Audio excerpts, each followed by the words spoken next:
كتير منكم ممكن يستغرب الأكلة اللي هنعملها مع بعض النهاردة. بس تعالوا بقى نبدأ كده ونقول بسم الله. أنا هنا كان عندي أجنحة دجاج.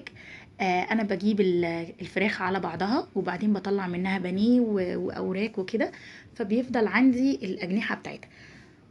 طبعا أنا متعودة المعتاد، يعني ان احنا هنعملها مثلا بصوص سويت اند ساور كده، هنعملها فراخ اللي هي الفرايد تشيكن زي الكنتاكي. النهارده بقى انا عايزه اظبط الدنيا شويه بعد العيد عشان احنا تخنا بقى والكلام ده كله، فهنعملها بطريقه جديده.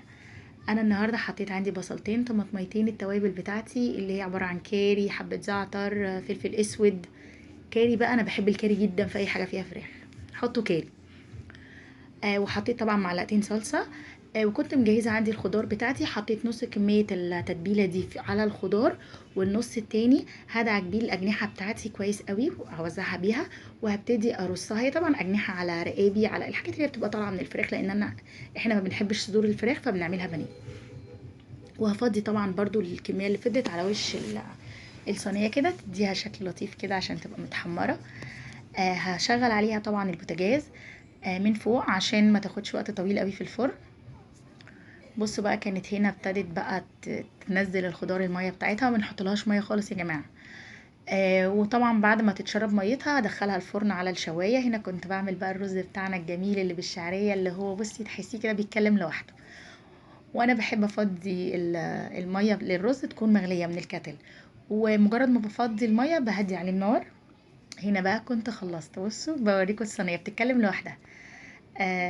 هنا بقى الخضار بتاعتي. هتقولوا لي لما انتي عايزه تظبطي الدنيا مكتره البطاطس ليه؟ عشان انا ولادي ما بياكلوش الخضار، فهم بياخدوا البطاطس وانا باخد بقيه الخضار. خلاص بقى كنا بنغرف، بصوا مدخلاكوا في ادق التفاصيل، يعني شويه شويه اقول لكم مين بياكل ايه ومين ما بياكلش ايه. عايزه اقول لكم انكم بتوحشوني جدا. ما تنسوش بقى، وصلتوا معايا للمرحله دي، اللايك والشير والسبسكرايب عشان عيلتي الصغيره تكبر بيكم. هنا بقى كنت خلاص غرفت.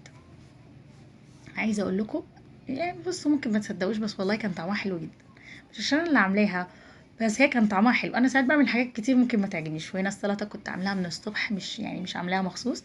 انا بعمل كميه كبيره بحطها في علبه بغطا وبغيب اكل منها طول النهار بقى جنب الاكل. وده الرز بشعريه. آه يعني اكله كده سريعه وموفره.